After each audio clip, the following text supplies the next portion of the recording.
Welcome to Locutors of Trek First Contact, the show where we make first contact right here. Yes, we do. And this time we will make first contact with author and many other things, Tom Salinsky. How you doing, Tom? I'm all right. Pleasure to be here. I'm a bit croaky. Sorry about that, but it's not ill health. It's just an overexertion of the vocal cords over the last several days. Ah, all good. You're singing some songs. Something like that, yes. When the press tour, you know, we're one of these stops along here. We are your ambassadors for this evening, this afternoon, depending on which side of the pond you're on. Davan and Dave. Hello. The cousins of Trek, low cousins of Trek. Low cousins of Trek, yes. Yeah. Before we get into it, I know you got a new book on Star Trek coming out, Tom. Mm-hmm. We have a thing here we called the Space Line. I'm going to do a quick rapid fire with you. Okay? It's entirely Trek related. All right. So, just to set up a little baseline, we know where we're coming from. All right. Favorite show? Right now, Lower Decks. Favorite episode? I've just watched The City on the Edge of Forever, and that still takes an awful lot of beating. Okay. Good one. Favorite movie? Rocketcon. I'm not mad. Who's your captain? Picard. Favorite character? Oh, Data. Favorite villain? Is Garak a villain? I'd accept that answer because he at least certainly was. Yes. He's like an anti-hero or a reformed villain, maybe. Favorite alien species? I guess is it too basic to say Vulcans? No, they're interesting. Planet you would most like to visit? Ooh, planet. I mean, Risa seems like the obvious one. Yet it's the one everyone chooses, so it's not. Sure. It's acceptable. Sure. Okay. Actually, what the planet I'd probably most like to visit would be Earth in the 24th century. That's a great answer. Favorite ship? Probably the Enterprise D. Good choice. And the last one, if you're up on your TOS references, biggest Herbert. No. What's a Herbert? You know, do you remember the Yeah, go ahead, Dave. The space hippie episode. Oh, right. Like Herbert's. Yeah. Who's like who's the lamest the lamest character in Star Trek? Who's the biggest Herbert? Right. Chakotay? That's an interesting answer. It's partly because I can almost see Robert Beltran after about 2 years just going, I just can't be bothered with this. There were times he felt like he didn't want to be there. Yeah. I don't think that I actually need to do very much. It's not like I can give them very much to do anyway. It's just, and no one else, plenty of people got signed up to 7-year contracts and didn't find their characters getting explored in any meaningful way. But I think only Robert Beltran just kind of checked out. Mm-hmm. Yeah, it's true. Yeah, he was pretty checked out I'd say he was checked out after even like the 3rd season in some ways. But they kept giving him episodes, though. They did. Yeah. Well, they tried. Sort of. I mean, the whole Chakotay thing is complicated. Oh, you guys must know that they went to all the trouble of finding a Native American who lived in California who could come and advise them about Native American traditions and so on, and sat down with this guy and had him talk to the writers and so on.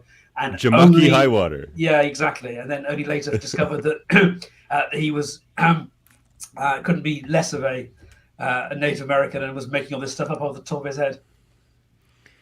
His real name was like Jake Schwartz or something. Yes, it's like what? Yeah, that's embarrassing on the studio's part, really. So you've got this new book coming out here. Let me bring it back up. Star Trek: Discovering the TV Series, and it explores TOS, the animated series, which I don't think is something most Trekkies have explored, really. The animated series. Not even us so much, have we? Like, I don't know how much. No, we haven't gotten there yet either. Yeah, I haven't watched a lot of it myself. Well, I've watched it all. But, all of it, every episode. Oh yeah. I can't even say that. So there's only 22 episodes, and they're pretty short. Yeah, it's not that many. Is that all it is? I should be able to get through 22. Oh yeah. And like a couple of them are good. No, I'm just kidding. But no, there's some stuff there. But and of course the Next Generation. So I guess my first question is, what made you want to write a book exploring these 3 series, which, other than the animated series, have been explored quite a bit by other books and even podcasts like our own? What is it that you thought you noticed that you could kind of add to that conversation? Well, it was all a bit of an accident, really. I'd recently finished doing a podcast series in which, with 2 friends, we had watched, assessed, and researched every movie that had won Best Picture at the Academy Awards. And to make life interesting for ourselves, we'd done it by picking them out of a hat at random. So we never knew what movie was going to come out next. What was the name of that? It was called Best Pick. Okay, Best Pick. And there's a book to accompany that as well, whatever books are sold. That kind of completist in me, that liking that kind of project, that's very much a part of who I am. So I was sort of vaguely on the lookout for another project like that. And then it occurred to me to wonder how much Star Trek I'd ever actually seen, because I've always been a Doctor Who fan, always been a Hitchhiker's fan, but there were things that made Star Trek harder to get when I was growing up in the UK. So there were like odd episodes of the original series shown on BBC Two, but it took a while for the Next Generation to come here. When Next Generation was first on in America, I had to go and rent VHS tapes with 2 episodes per tape, but they would bring out one of those a month. So I took a long with those time. big, thick cardboard. Yeah. That's the one. I had a couple of those. Yeah. And then eventually they started showing those on BBC Two, and then after about 3 years, Sky got the rights. And that was one of the things they were trying to use to draw people to get satellite dishes. But that meant that, I don't know what it was, like 20% of UK homes could watch Star Trek instead of 100% when it was on the BBC. Especially with the other spin-offs, I kind of lost track of it.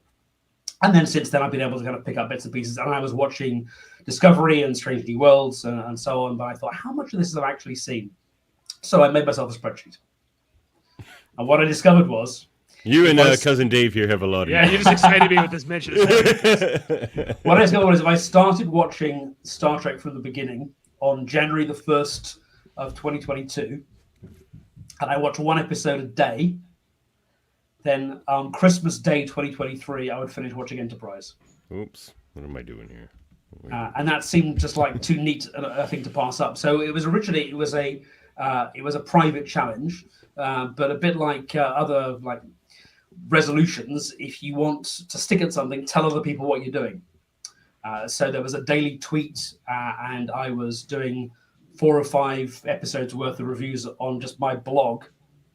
And then a friend on Facebook put this post up after I've been doing this for about 6 months, saying that his publisher was looking for people who had ideas for books in the science fiction, telefantasy, non-fiction space. And so I pitched this. And so my private challenge became, well, it's going to be a series of books. So book 1 is original series, animated series, Next Gen. And then book 2, actually, it's probably going to be book 2 and book 3 now. We're still having that conversation. But book 2 is going to be, I think, Deep Space Nine and the beginning of Voyager. And then book 3 is going to be the rest of Voyager and Enterprise. And then I'll sprinkle in the Next Gen movies, which I haven't done those yet. I didn't want to end the book on Nemesis. Come on. No, who would? Well, I don't think they wanted to end the story on Nemesis either. No, but we are where we are. Yeah. Well, there's this question there. I one thing I've never really understood, and one thing you just kind of piqued my interest with, talking about how you were able to really watch Star Trek: The Next Generation, like I guess in its heyday, or you know, eventually it came to the TV, and here in North America, like it was. Like Davan, I'm sure you can remember when we were kids, like how popular the show was, and how when I got home from school every day, Star Trek, either TNG, Voyager, or Deep Space Nine was on 3 different channels, and stayed on 3 different channels for 3 hours after that. Like it was everywhere. Yeah, like but especially like when Next Generation ended in like 1994, and like that finale, like my parents went out of their way to watch the finale, you know, and my dad didn't watch a lot of like TV or those episodes. So my question, I guess, is like in the UK, was it like really not as big and popular, and you know, and what is it now? Like how? No, I think but now it'll be everything on Paramount Plus. Right. So it's a lot easier. In fact, there was quite a lot of outrage when Paramount Plus launched, and they said that everything was going over there that was Star Trek related. And then I can't remember which series it would have been. It would have been either a Discovery, or it might have been Series 1 of Strange New Worlds. Wasn't going to be coming to, or Paramount Plus wasn't going to launch in the UK in time, or something like that. And that was a big thing about it. Yeah, so lots of British UK Star Trek fans now. But yeah, it was harder. It was on BBC Two initially, which is not a minority channel, but it's anything on BBC Two will get half the audience of anything on BBC One. And then, like I said, it was on in the 90s. It was mainly on Sky, and most homes did not have a satellite dish and could not get access to Sky One. So I had a friend from school whose parents had a satellite dish who would tape it off air for me. And that's how I watched a lot of those episodes in the 90s. But were you sort of like on an island, or was there just like, I guess how big was the Star Trek following back in those days in the UK? I was never part of organized Star Trek fandom, so I think there were enthusiasts, but it was never the ratings giant that it was in North America. Gotcha. Okay. The other thing I find interesting Patrick about Stewart change that at all? I think but there was kind of grudging respect, I think, for the fact that Patrick Stewart was doing it. Yeah. Don't forget Marina. And Marina, yes, absolutely, yes, sure. Yeah. I was wondering. You mentioned your next two books. Was it just a page count thing that you like do a bit of Voyager rather than do a DS9? Yeah, so the original plan was it was just two books. It makes sense on paper to say first three series in book one and second three series in book two.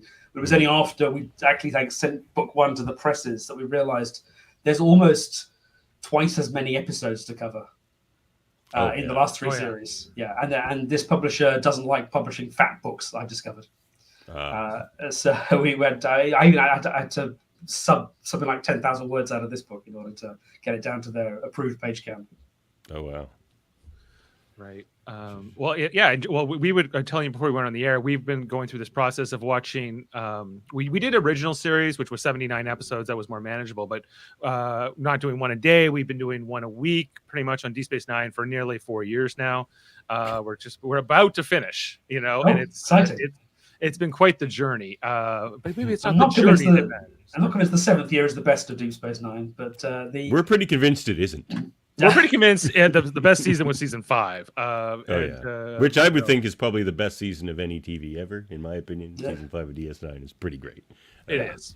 Yeah, no arguments there. But yeah, like we David and I and other millennials, I guess, who kind of grew up like in the golden age of Star Trek, that started with like I'd say Next Generation, like even before that with like Wrath of Khan and kind of leading all the way up until when Enterprise ended.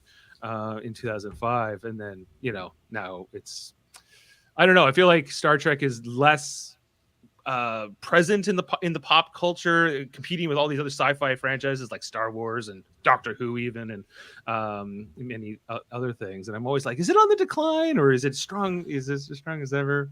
I don't know if that's a question you can really answer, but that's just sort of where my thoughts go. Well, kind of going on this journey and looking into some of the history, what was interesting to me was that it's really only Next Generation, which was a proper mainstream hit while it was on the air.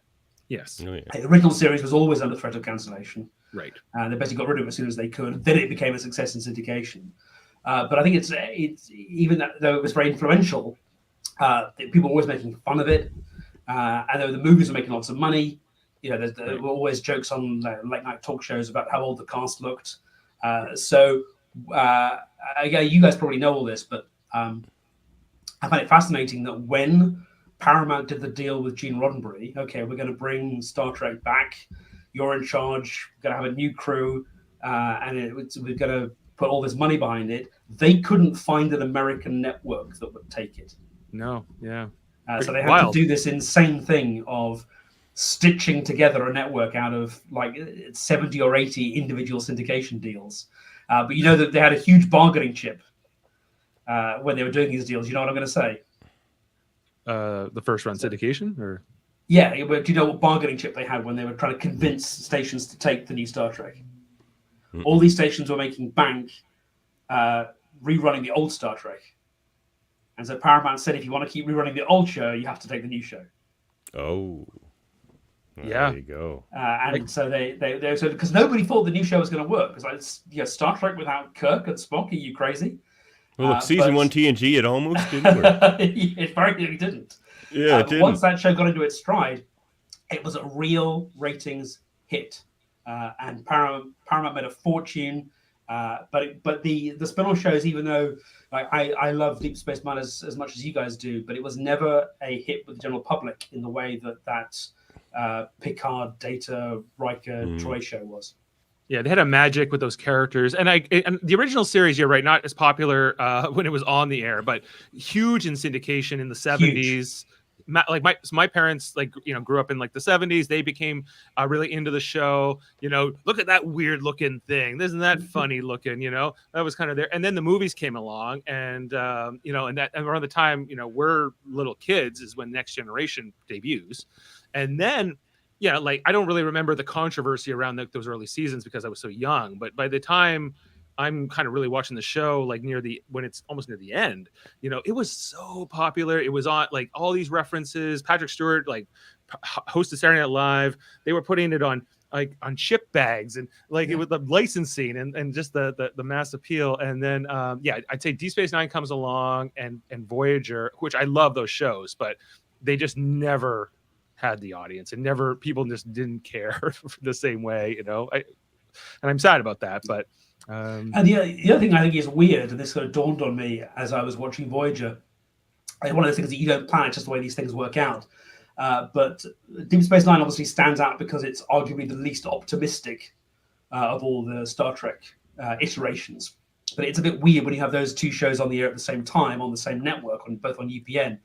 That the show about the characters who hang out at a shopping mall in space is the one which is about the horrors of war and deep psychological conflicts and generational trauma, and the one which is about a small group of survivors clinging to the wreckage of their ship, which has been flung to the other side of the galaxy, is the one about meeting funny aliens and having good times and spreading the optimistic message of the Federation. You wouldn't sit down on a planet like that, I don't think. Well, I guess there's something to be said for being able to fly away the next day. And Deep Space Nine, they can't get away from their neighbors. And that's this it. Is yeah. The bad decisions you made last week come back to haunt you this week. Mm-hmm. Exactly. So when you went through this process, so you're already a fan of Star Trek when you decided to rewrite the book, and then you say, okay, I don't know it as well as I'd like to. So after you go through this process of watching those first three series, original, animated, and Next Gen, what changed for you in your perception of Star Trek as a whole, or any of those individual shows? So Next Gen was the one I knew best because I'd already bought the Blu-rays and sat and watched those as they came out. That was about 10 years ago now, so they weren't remastered super ones, fresh in my mind. But yeah, they look fantastic. Yeah.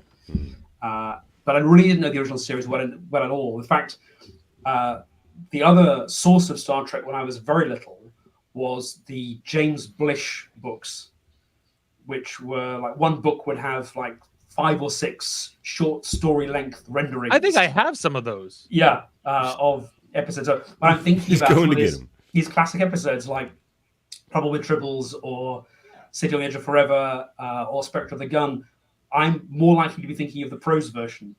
I got this. There you go. Yeah. Exactly. That's the point. So I kind of knew Star Trek the original series more by reputation than anything else. I also remember devouring the Stephen Whitfield book about the making of Star Trek, which is one of the first books to go behind the scenes of a television show, let alone one of the first non-fiction books about Star Trek. So I sort of felt I knew more about what was going on behind the scenes than actually what the shows consisted of. So I was pretty open-minded.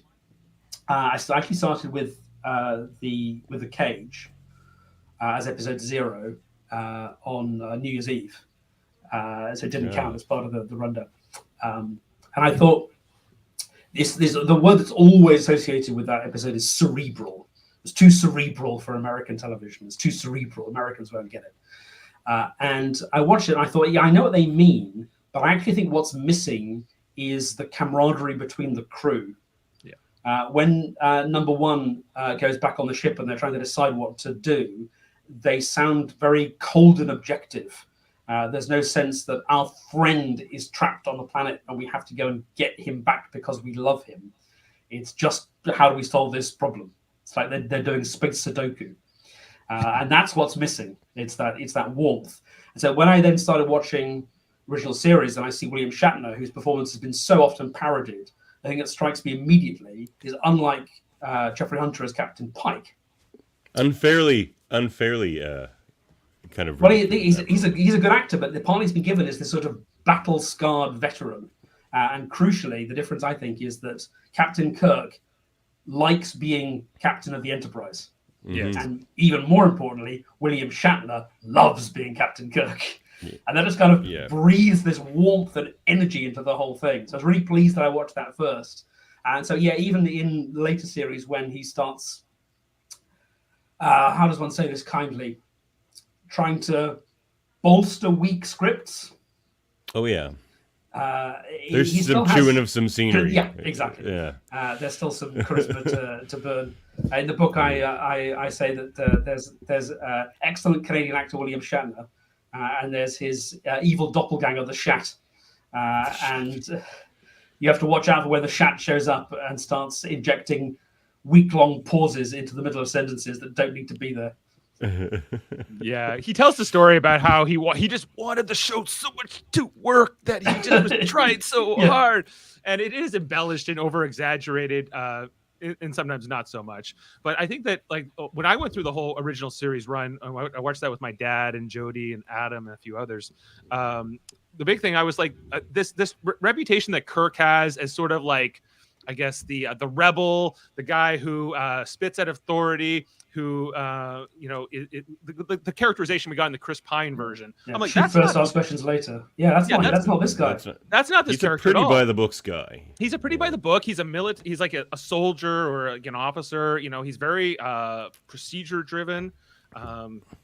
Like he's not that character. It's not his fault that alien women throw themselves. Now he did like to get with the women, but that part is true. Yeah. That part's true, but that maybe not as well. I don't know. You could debate it. It's almost every episode, but yeah. That and red shirting are the two things which turned out to be completely true.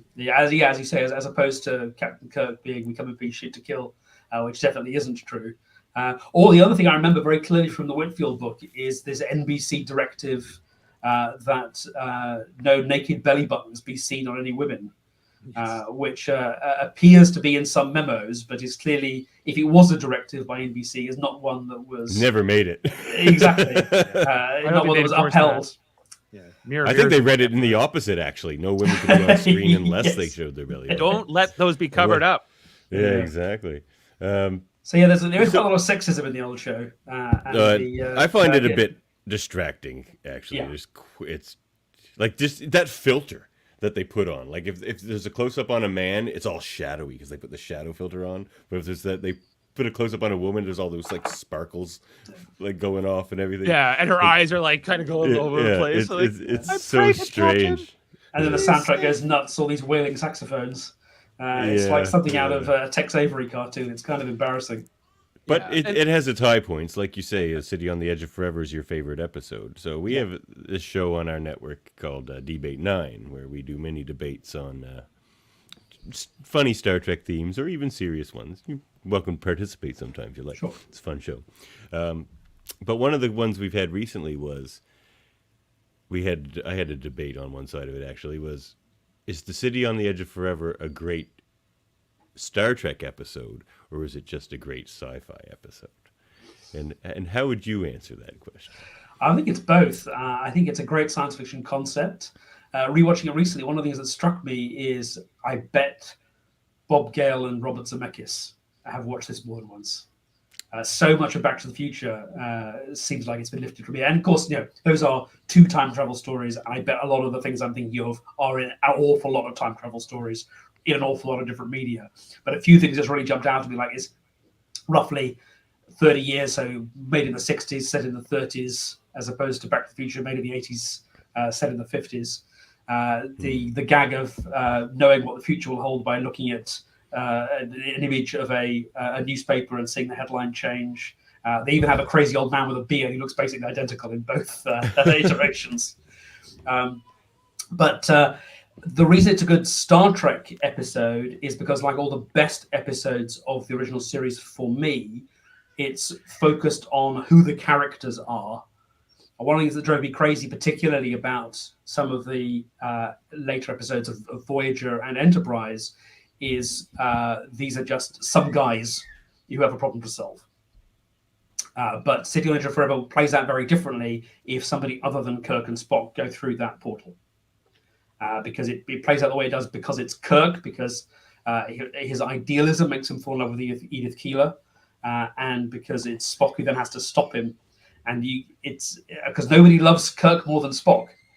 And you can see how much it hurts Spock to have to stop Kirk.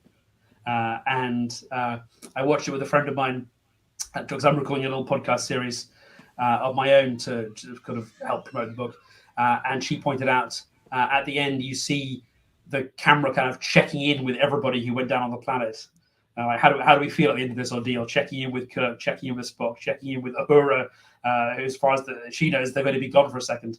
But it's the pain in Kirk's eyes. Yes, William Shatner's I'm telling you, he's a good actor. Really sells that. So yeah, that's what makes it a good Star Trek episode for me. Watch Boston Legal if you don't think he's a good actor. Oh, I've watched Boston Legal. Yeah, Or Tech War. He's great in that. Well, maybe not Tech War. Maybe not Tech War.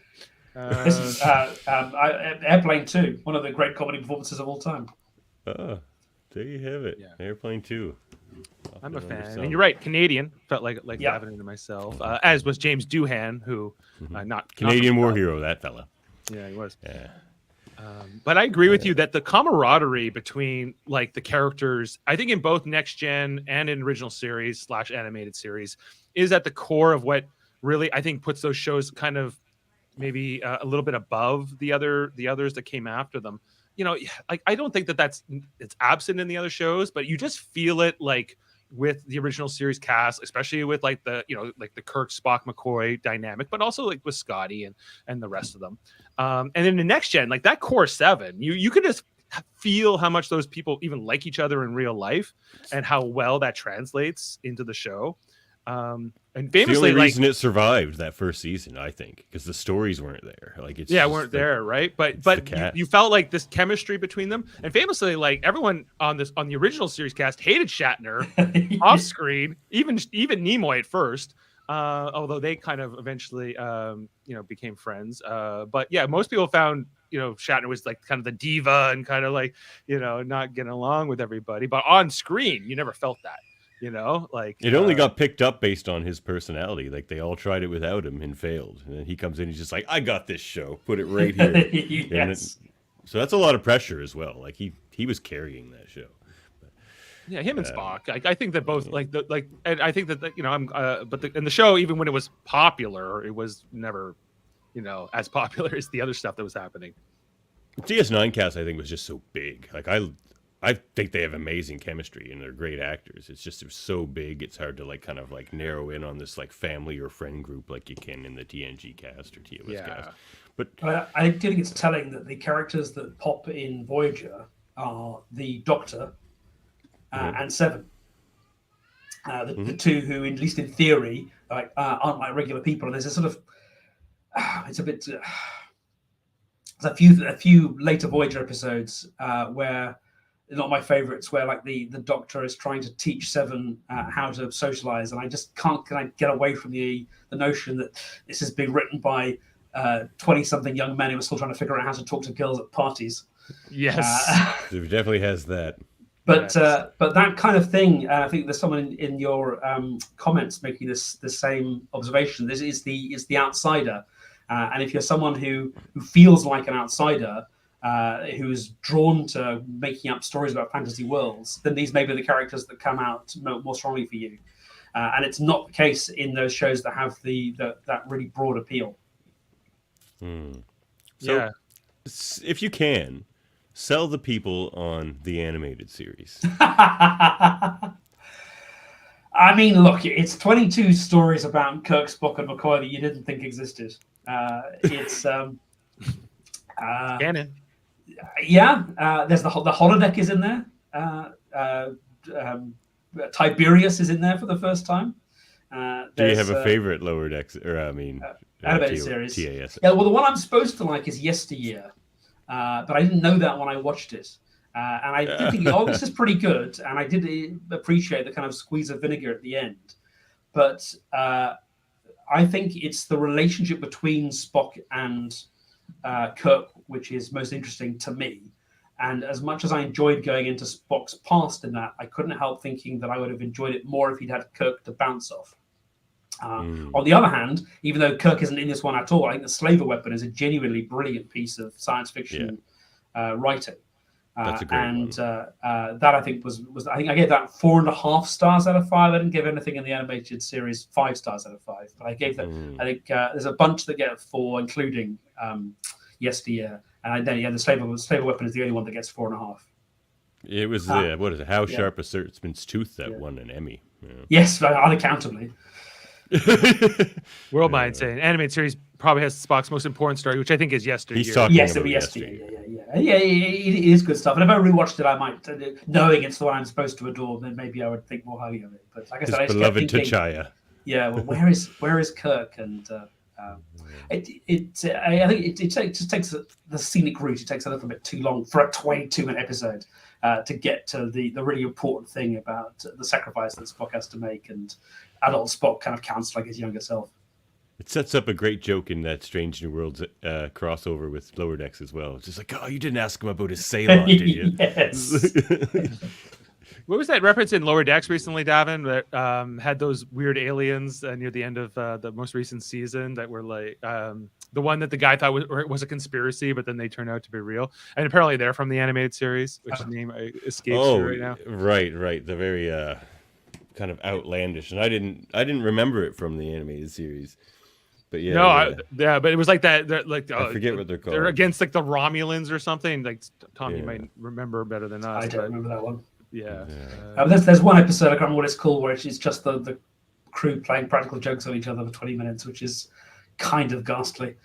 Like even more than any of the other shows, you get the impression this was really hard to do, and they're having to just keep churning them out week after week. Yeah, it was the episode Caves I'm thinking of. Oh, Caves. Right. And it has to do with like the Vendorians. That's what I'm thinking of. Like, which are like these weird, like looking jellyfish looking aliens. Strange. Yeah. So there's another argument that, hey, you just don't know what the hell they're talking about in Lower Decks. You should watch Caves? There's an episode of Lower Decks. Lower Decks called Caves. Yeah. So Lower Decks loves to reference the animated series. There was also like that whole thing where like they've been making those shorts with like the Chris. Is it? No, it's not the Chris Pine group, is it?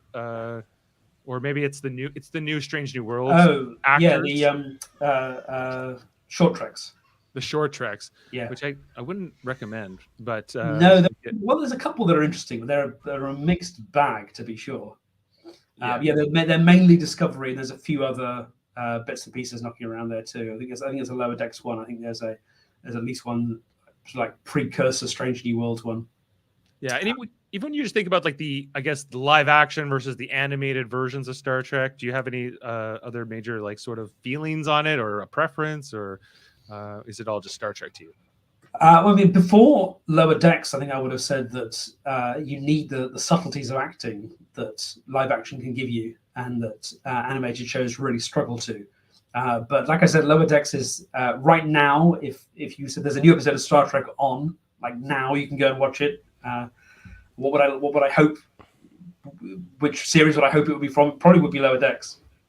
It's so good. It has no right to be. But it is. Like it even feels by the end of it, somehow they cram like the feeling of a full TNG episode into 22 minutes of comedy. By the end, you still feel like you've got the lessons from a TNG episode and the character development and everything, because they all talk so fast too. Yeah. So they do. It's probably about as long as a TNG script. Anyway, yes. It's all packed together. Yeah, just slammed together, but it's so good. And what do you think of Strange New Worlds? I mean, in going back to the TOS era, do you think it was a successful kind of visual reboot and even the spirit of it? Yeah, I really liked Strange New Worlds. I was sort of heartened to see that Majel Barrett's so irreplaceable that we have to get 2 different actors to replace her. That's kind of fun. I think Anson Mount's doing a great job. I think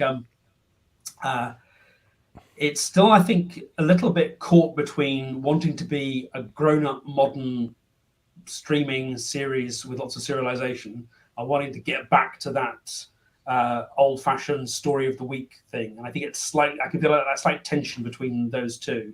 Obviously, it's not as serialized as Picard or even as Discovery, but it's nor is it completely committed to that adventure of the week. But I love the fact that it's experimenting. I love obviously the crossover with Lower Decks. I love the musical episode. I think to do that in your second year, when year is 10 episodes, is ballsy. And I like shows that take risks. And I am happy with the fact that not all those risks are going to pay off. But I really had a good time watching it. Yeah, I like my wife kept saying, I just want a show where it's episodic. Why do I have to why is it these long arcs and everything else? I don't have to do homework before I sit down and watch it.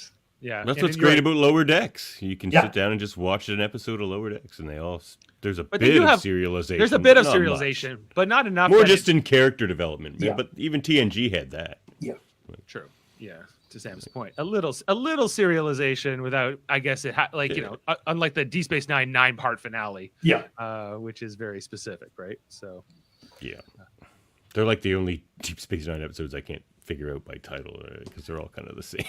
Yeah, they're all. You guys were like, we're reviewing Penumbra. I'm like, what's Penumbra? Yeah. It's true. Yeah, like a lot of them are similar titles, but the episodic ones I find is more my preference. I don't mind some arcs and things like that, but that's definitely been a struggle with some of the newer shows. In the newest, in Strange New Worlds, it's all about the Gorn, I guess. Now they're like the new thing, you know. Oh. It's the Gorn. It's the Gorn. Yeah, it's the Gorn. How do you feel? Like you talked about Captain Pike, being so different in that original Cage you watched, being sort of this guy who doesn't want to be captain. He's all stressed out and the stress of it. But Anson Mount's version, very different. And now I guess will become the definitive version of this character moving forward, right? So how do you feel like it's been an upgrade on that character? I sort of slipped sideways. I think would have become apparent if Jeffrey Hunter had come back that you can't tell stories week after week with the guy who was in the cage. And so I think what they've done on Strange New Worlds is they've used this premonition. They've used the fact this guy now knows a very salient fact about his own future, and that's kind of caused him to reevaluate a bit more. So now he's just kind of a bit more what will be will be. But I think it was a really interesting episode, and I don't really know it well enough to go into detail, but that episode which kind of contrasted his approach with Kirk's approach, I thought was fascinating, especially because it that was came the out, remake of Balance of Terror. Yeah, it was like basically came out saying that Kirk was the man for the job, which to do a whole episode, the point of which is to undermine your central character is again it's ballsy. But the problem when you've got a series like the original series of Star Trek with characters that did the job so brilliantly as Kirk, Spock, and McCoy, now whenever you create, especially a new captain, you kind of have to say, well, how's this person not like Kirk? Because Kirk is the ideal captain. And they did it with TNG in casting. It's hard to imagine two actors more dissimilar than William Shatner and Patrick Stewart. And in these long-running series, what tends to happen if anything is working at all is you were talking before about that slight serialization in the form of character development. Well, often that's not something which is sat down and planned the way you would sit down and plan an arc for a character in a writer's room over 10 or 12 episodes today. Just that what happens is the writers start noticing what the actors are doing, and they start writing more to that performance, and then the performance starts to be more comfortable because the writing is more sympathetic, and that kind of symbiosis starts to happen. It happens in a lot of long-running shows. But I don't know if you know this, but over Christmas I read Patrick Stewart's autobiography. Oh, interesting. I haven't had the chance yet. One of the things he says is that the one acting note he took from William Shatner is that when it came to his chance or his turn to record the opening narration, he basically thought, having heard Shatner's version, that was unimprovable, and so he just did it beat for beat, the same as Shatner. Interesting. That's funny. Anson Mount said he was a bit of intimidated by that. Yeah, wouldn't you redoing be? the opening as well. He just decided to try to be nothing like it. He said he's just like, I'm just gonna just do me. Yes, It's all I can do. I was so happy when they brought that into the when the first episode of Strange New Worlds hit and that was in there, because I was like, when Deep Space Nine had and all the shows that came after were just musical, I was like, what is this? This isn't in the spirit of Star Trek. Opening gets me every time. yes. You could have the music and have a voiceover, but I would like to hear Avery Brooks take a go at that opening. I will admit that would be amazing. Kate Mulgrew too, for that matter. all of them, right? Because they all, even Archer, who's not my favorite captain, but he's all right. I'm the Archer defender on our network. Oh, really? I like him. They don't make it easy, but I like him fine, but he has a nasty tendency to slip into angry headmaster mode. Yes. I think he's less successful like that. When he's the kind of good old boy captain you want to have a beer with, I think that kind of works. But he keeps getting tetchy. And it's partly because a lot of his crew are useless. I'm looking at you, Trip. You are a complete waste of space. He's the engineer who never wants to be in engineering. It's I know. like, why are you just lingering on the bridge, dude? It's creepy. Like, he just It's like the McCoy never wants to be in sickbay. Yeah, it's true. McCoy doesn't just ever makes want to be in sick bay. bad decisions every turn. So I understand why someone has to smack him upside the head. I just don't. That's not the Star Trek show I want to watch. We had all that fun time over 4 different series where we had competent people who were brilliant at their jobs to whom we could look up, and then Enterprise, I just felt for a lot of it was, why are we watching these doofuses? Well, yeah, I get that feeling from Discovery sometimes too. But the first season of Enterprise, because they were trying to establish that they were like the pioneers and like they're brand new to this. But I kept saying, you got to keep that in mind. As we did the review of the show, I was like, "Is this the best Earth has to offer?" I'm like, "This is the crew we're sending up." Like, Well, I thought that's what was so brilliant about that episode where they contrast him with A.G. Robinson, and they basically the episode makes the point that A.G. was better than Archer for this job, so A.G. sort of had to give him this talk. It's just like, dude, like chill, like just do your job and like don't stress about living up to your father's legacy and all this other crap. Just do the job, man. He's like, you have to deal with people too. Like, especially since now, like that's the thing. Archer as Earth's like basically #1 ambassador out there in space is the questionable part. He can like run a ship, fine enough, but like sending him to planet after planet is maybe not the way to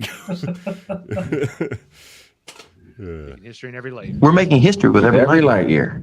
Every light. Yeah, so my journey was always supposed to end with Enterprise, and a few people have asked, is there going to be yet another either set of blog posts or book when I'm going to do Discovery and Strange New Worlds and so on? And the answer for the moment is no, and that's partly because I'd have to start with the J.J. Abrams films. No thanks. And you'd have to watch those to do that, and that's and might not be worth it. But then also,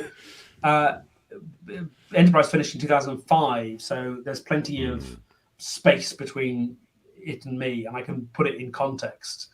Whereas to do the same project with a show that hasn't finished yet, that's still ongoing, just feels like a different thing. Not a worse thing, not a better thing, but a different thing. So if I ever did do Discovery and Strange New Worlds and so on, it would be 10 years from now. Makes sense. Well, I guess audiobooks.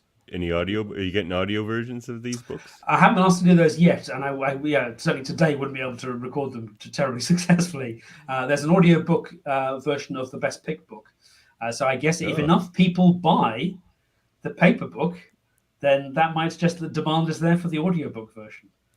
So if you want to hear the audiobook version, you know what to do. Fair enough.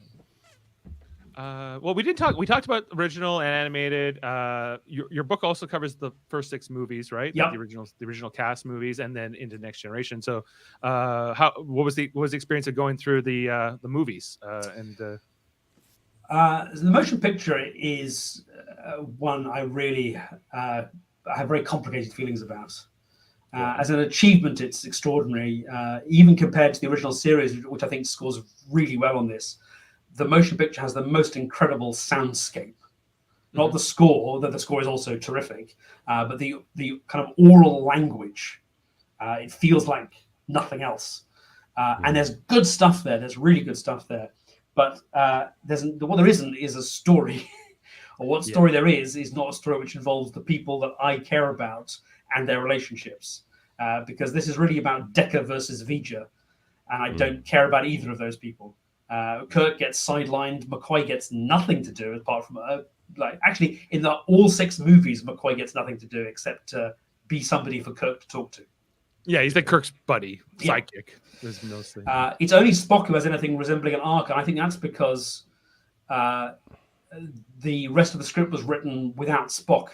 Because as you guys, I'm sure you know, it's a hodgepodge of material from a 70s Star Trek movie that never got made, the Star Trek Phase 2 TV series, which was about to go into production, was then abandoned. So it's all these mongrel bits and pieces stitched together. And then at the last minute, Robert Wise's daughter, I think, or granddaughter said, "But Daddy, you can't have Star Trek without Spock." And they made one final appeal to Leonard Nimoy. So at that point, somebody had to say, what is Spock's journey through this film? And he is the only person for whom that question was ever asked and answered. So he has something resembling an arc. Everyone else is just there. They're just like hanging out. Even the stuff between Kirk and Decker just goes away halfway through the film. It's never resolved. It never amounts to anything. It never pays off. It just stops. Because Decker goes off with Ilya or whatever, and that's eventually, yes. Decker and Ilya get written out at the end because who cares about them? But also even the stuff like all that stuff in the middle where they're trying to discover if any of the real Ilya is in the probe. That's a perfectly fine thing for the crew to attempt, but nothing comes of it. No. The story proceeds exactly as if they hadn't bothered, and a lot of that film is like that. It's a frustrating watch. It's almost unwatchable, in my opinion. Like it's so slow. It's so slow. The opening, where they're flying towards the ship and it takes in the shuttle and it takes 10 minutes. Is hilariously slow though. Like that's glorious to watch because it's so strange a decision. You watch that scene again, and you've got Kirk and Scott on board that little shuttle, and Kirk tells Scott 2 pieces of information. One piece of information is there is an unidentified alien probe of enormous destructive power heading towards Earth, and the other piece of information is they gave me the captaincy of the Enterprise back. And Scott's all like, "They gave you what?"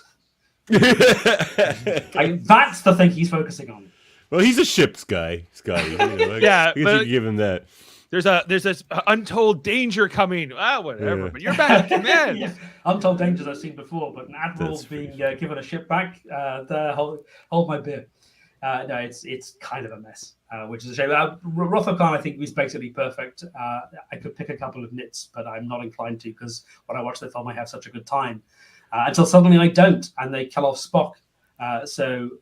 Even if you could make a case that film's a bit smug, but I think when they kill off Spock at the end, that kind of washes away any hint of that smugness. I think it's just so perfectly balanced, so felt. The eulogy that Kirk gives, I think. Yeah. The script is very good. It's my 3rd favorite of the original movies, but that doesn't mean it's really? not great. Okay. Well, I might ask you for a couple nitpicks then. See, I tell everybody the greatest movie, not just Star Trek movie, but the greatest movie ever made, I say, is Undiscovered Country. So why is Undiscovered Country not the greatest movie ever made? Undiscovered Country is not the greatest movie ever made because about halfway through it splits in 2, and there's some quite good jolly japes with Kirk and McCoy trying to escape from prison, and then rather a dull Agatha Christie space plot with only one plausible candidate to answer the question who done it being enacted on the Enterprise. And I'm not really here for that. Okay. Also, you might have a point there. The other thing about Star Trek 6, which is just one of those things, it's just a bit weird more than anything else. What it does have going for it, again, it's Nicholas Meyer on scripting duties, and he's so good at finding things for those main 3 characters to do that we haven't seen them do before, particularly Kirk. He really gets Kirk, and he really finds things for Kirk to do. But having Spock be the one who says, let's broker a peace between the Federation and the Clones makes perfect sense. And so therefore you want somebody to oppose that so that there's conflict. Yes. But of the guys remaining, why would you pick the one who previously has always been the peacemaker, who in Balance of Terror is telling his crew, let's wait until we meet these Romulans, let's not prejudge them. Why wouldn't you pick the one who's always making racist comments about Spock's green blood and pointy ears to be the one who's being racist now. But no one's interested in giving McCoy anything to do. That's a good point. I mean, he's everyone's favorite space racist for sure. Yeah. McCoy. But that having been said, I think Kirk's arc through that is actually really strong. I think they do. I don't really know how much he cared about David. He, half an hour early, he didn't know he had a son. He vaguely knew, but he had never met him, whatever. But I do think that having that initial anger from Kirk and then him trying to adopt the role that he's been saddled with, whether he wants it or not, I have to be the ambassador, I have to try and make this work, I have to kind of get over my lizard brain emotional response. It's strong stuff. So there's lots of I like about 6, but it's not my favorite. Which is your favorite? 2, yeah. Wrath of Khan. Yeah. And your least favorite, is it 1? Or... No, 5. Or is it 5? 5's just awful. What does God need with a starship? Come on. No, 5 is just a mess from beginning to end, unfortunately. But I do think it's very funny that you have 1, 2, and 3, and 4 to a lesser extent, but certainly 1, 2, and 3, which are all about how Kirk's getting old. Right. And then 5, directed by William Shatner, which begins with him flinging himself off El Capitan and proving that he's still got all the vim and vigor of a man half his age. Absolutely. Well, it's a bit of Shatner too. You're right, because he was just on. He just turned 93 like the other day. Oh my god! He's a sprier 93. You will never find. Yes, him and Mel Brooks. Seriously. It's extraordinary. Yeah, give me what they got. That's for sure. Yeah, Mel Brooks too. Geez, he's probably 100. I think he's getting on for 100. Yeah. How do you feel about this? I was going to say this is an interesting from our buddy Murphy here. He was curious because we did a Trek 10 recently on Trek 10 ideas that would be fun to pick up for a Star Trek Legacy series that Terry Metalis has mentioned he'd want to do. What are some storylines you'd like to see picked up for such a series? I do find it interesting. Again, this is kind of as a quirk of the way that these shows were devised and released. Deep Space Nine, in theory, completely upends everything we thought we knew about Star Trek. Puts the Federation through this incredibly brutal war, rewrites our relationship with all sorts of other alien races. And Starfleet, are they the good guys? Yeah. Like the and then asked that question. Basically, then that has no effect on any of the future of the franchise whatsoever, because then the show that's on the air after Deep Space Nine goes off the air is Voyager. Nobody on Voyager has the slightest idea what's happening back in the Alpha Quadrant, and then Enterprise, for which that's all hundreds of years in the future.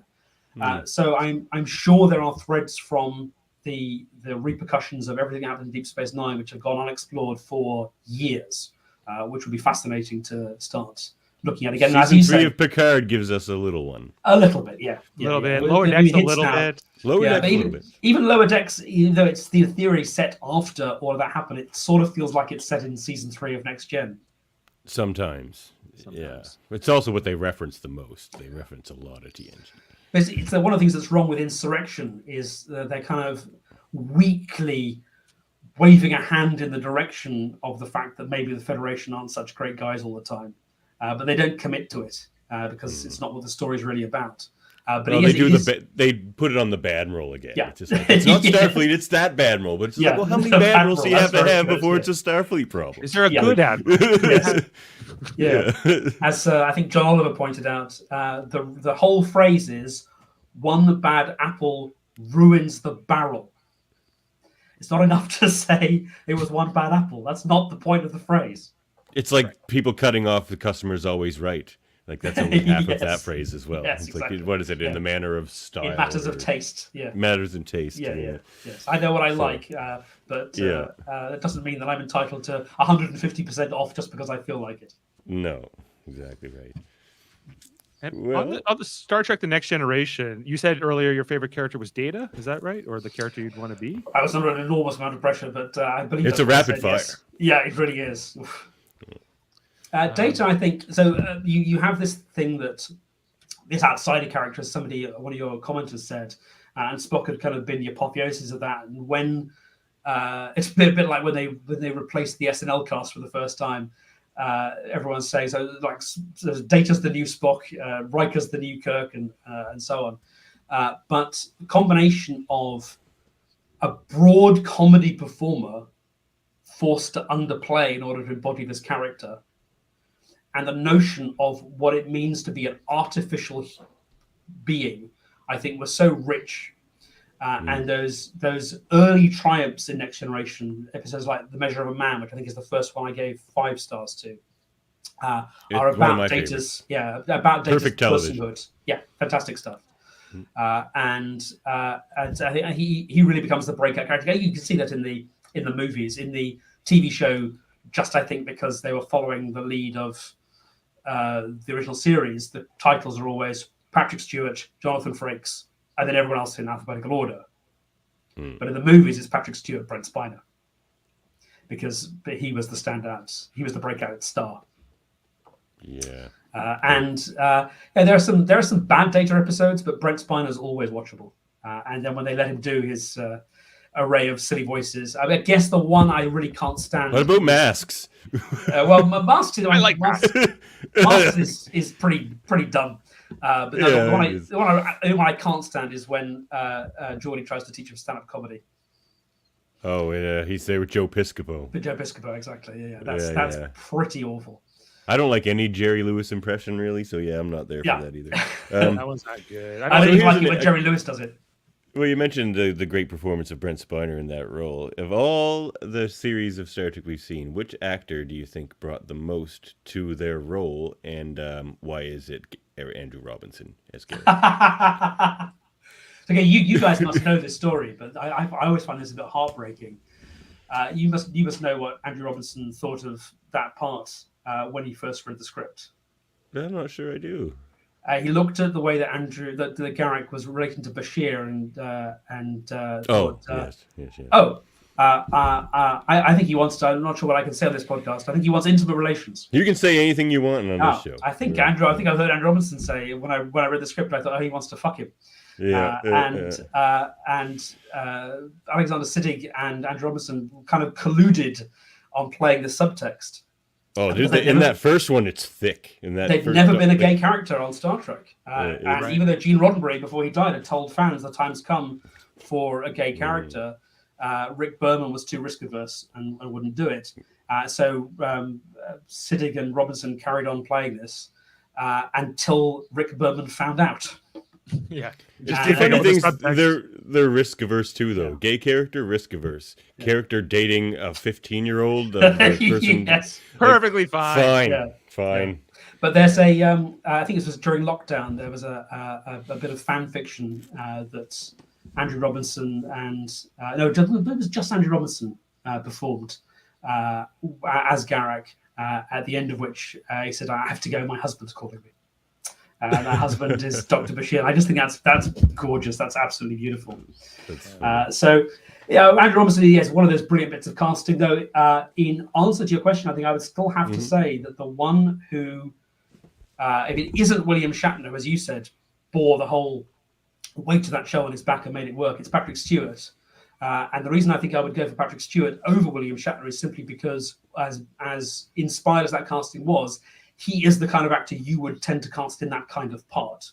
He'd been doing cop shows and westerns on television. I don't think he had a leading part before, but he'd been playing those kind of heroic square-jawed figures. And it was, I think, assumed that Picard would be something not dissimilar. Roddenberry always goes on about both those characters being based on Horatio Hornblower. But to me, they're very, very different. And a lot of that difference comes from the fact that you have two very different actors bringing very different things. And Patrick Stewart, this was pretty much uncharted territory. He'd done a few movies, but he was really a creature of the stage. You can see in those early episodes quite a lot of those young male actors who are used to playing lawyers and doctors in suits, who are now in these spandex jumpsuits and they have no idea what to do with their hands. But Patrick Stewart always looks at home because he spent 15 years at the Royal Shakespeare Company playing kings in tights. He knows exactly how to be high status without pockets. He totally knows how to move his arms. And if that casting hadn't worked, we would not have got a series 2 of TNG, even if everyone else had been just as good. He is the one who I think more than really anyone else takes what's on the page and wraps it around himself to create a character. Everyone else is interpreting the words, but he is reinventing that as it's 50% Gene Roddenberry and 50% Patrick Stewart. Like I feel like that show kind of reinvented Star Trek in a way too, and I feel like that's when they really defined what this utopian future kind of really looks like. Yeah, the other thing that jumped out at me, knowing Next Generation much better than the original series, when I rewatch original series, is how late in the day there's no money in the future shows up. It's Star Trek 4. Yeah, they get paid in the TOS for sure. They do, absolutely. Yeah. And even later, Star Trek 3, McCoy is haggling for the price of a ship. But it's one of those things you just assume was always there. And actually, it's a fairly late invention. And then, of course, Deep Space Nine, they have to tie themselves in knots because they want the Ferengi to be regular characters. And so we have all this nonsense about gold press platinum, which I never really understood. But sure, it's fine. It works. Yeah, I love the Ferengi. But I was going to say, I feel like the character of Picard, and like to what you were saying about what he brought to the role, that character makes you believe that future is possible more than any other character in Star Trek. Like just the way he acts, it's just like, okay, maybe people can act like that. Sure. Star Trek future. But yeah. Well, yeah. What I find interesting, if you even just look at like the of those original shows, original series through to Enterprise, all of those captains, admittedly, like they're not really fans of science fiction at all. Like Kate Mulgrew, Patrick Stewart, all of them, they're not really science fiction fans. But going back to Shatner and to Patrick Stewart, they were so committed to, as actors, and both being Shakespearean and both being like trained in the formal sense. That was kind of like the through line through all of them, right? Kate Mulgrew said that was like the hardest standard to kind of learn. It's the techno babble, but also like believing in what you're saying, and giving that gravitas to it. It's not easy. Well, should we wrap this up, or do you get anything else for our guest here, Cousin Dave? Just one question, I guess, is how do you feel this experience? What was your arc? How did it change you? Perhaps? That's a good idea. That's a great question. It's weird to end on Enterprise because I had good reasons for doing that. I knew that's where I was going, and yes, Enterprise does kind of get better as it goes on, to a degree. But it's remarkable. Looking at, because I was watching all these on DVDs and Blu-rays, partly to get the behind the scenes stuff, partly so I wasn't reliant on any particular streaming service. And the tone of the behind the scenes stuff on Enterprise is like nothing I've ever seen before. Brandon Braga in particular is just so eager to apologize for basically everything. Oh, geez. And I think if that show had been exactly the same for those 4 years and then run another 3 years, I don't think it would be seen as the kind of half-hearted failure, which he seems bizarrely eager to present it as. Because there is good stuff there, pretty much all the way through. It's just that it feels a bit misconceived, and it was taking even longer than usual to find its legs. It was the first prequel they ever did, and there was a few things with it that were kind of maybe working against it. Franchise fatigue. Yeah, and Berman and Braga wanted to spend the whole year getting the ship built and getting them out into space, which might have worked or might not. Who can say? But the studio basically wanted another version of TOS, so wanted them going and meeting alien chicks as soon as possible. And so there's this sort of disconnect between what the creators want to do and what is being asked of them. And it all just feels a bit like hammering a square peg into a round hole. And year 3 is this sort of like response to 9/11 in space. Let's do Deep Space Nine for a season. Yes. But also it makes less and less sense as it goes on. So you open with this incredible super weapon, which can just cut chunks out of Earth at a moment's notice. And then the rest of the year is like, we're nearly finished building our super weapon, and we'll be testing it very soon. What? It's like, why wasn't the prototype good enough? It's like, it was pretty good. Yeah. Why don't you build more of those? Or tell you what, have more of those ready to go before you send the first one to its final destination. It does have some high highs, though, that like Dear Doctor, usually the Phlox episodes. Phlox is terrific. Wonderful performance from John Billingsley. Jolene Blaylock is, I think, remarkable. managing to again, on paper, it's a bad idea for a character because it's 50% Spock and 50% Seven of Nine, but she makes it work. And then at the 11th hour, they find a way of kind of retconning the retcon because I did not recognize the Vulcans for 3 years of that show. It's like, who are these guys? Who just seem, they're the biggest assholes in like, the galaxy. Huge, the galaxy's biggest bullies, assholes. And all these weird things that they get pissed off about for no reason at all when they are not being in any way, shape, or form logical. And then you have the Reeve Stevens coming on and going, but what if this was all part of the plan? What if it turned out the Vulcans needed the humans as much as the humans needed the Vulcans? And we just it sort of works if you squint at it, but they sort of address the Vulcans in that 3-parter too, where they're like, there was like some corrupt guys at the top and blah blah blah. But, so they did the bad roll thing actually. But you're right. That's how we felt about it. What did humanity kind of contribute to, I guess, the founding of the Federation into the Vulcan culture? It was definitely like, becoming less uptight, I guess. Just being able to work with other people is how they like kind of show the humans to be in that series. There were one person that are just willing to talk to everybody. It's just like, yes, I know you don't like Tellarites, nobody does, but let's just go talk to them anyway. Yes. There's hints of that, but it doesn't really work. So there's this sense, I think, that the show starts to the franchise starts to kind of broaden out after TNG, which is let's do the original series again, but let's do it in the 80s. And then it just starts to fray. And I think that is a shame. It's always nice when shows can go out on a high. And I think none of those successful shows, TNG, Deep Space Nine, Voyager, none of their 7th years is their highest points. But I think all 3 final episodes are pretty good. TNG, my favorite by some distance, but I think the finales of Deep Space Nine and Voyager do kind of work. Voyager's is just a bit rushed. Well, the finale of Voyager is sort of all the things I like and detest about Voyager, a bonkers greatest hits package. What I ended up kind of loving about Voyager was just like, let's just go nuts. Is that, what's the most bonkers thing we could put in the first 5 minutes of an episode and see if we can get away with this? And that finale is all about that. But Enterprise just sort of feels tired. So it was a shame to go on that journey and then end with a whimper rather than a bang. I don't think going to the blue uniforms helped either. Like I think that they did not, and we'll talk about that on the uniform ranking convention. Okay. That's true. Dave's our uniform aficionado. Yes, I'm a uniform guy. Which is your favorite uniform, Dave? My favorite uniform? Oh, good question. I think it's actually, I think it's still the the color top jumpsuit, like the Deep Space. What started off on Deep Space Nine and was pretty much the uniform all of Voyager. Yeah, still, like the one Davan's wearing right now, kind of.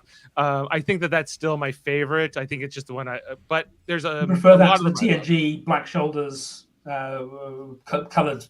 Torso. That one's okay, but it's a little. It doesn't look comfortable, and it needed a separation between the shirt and pant.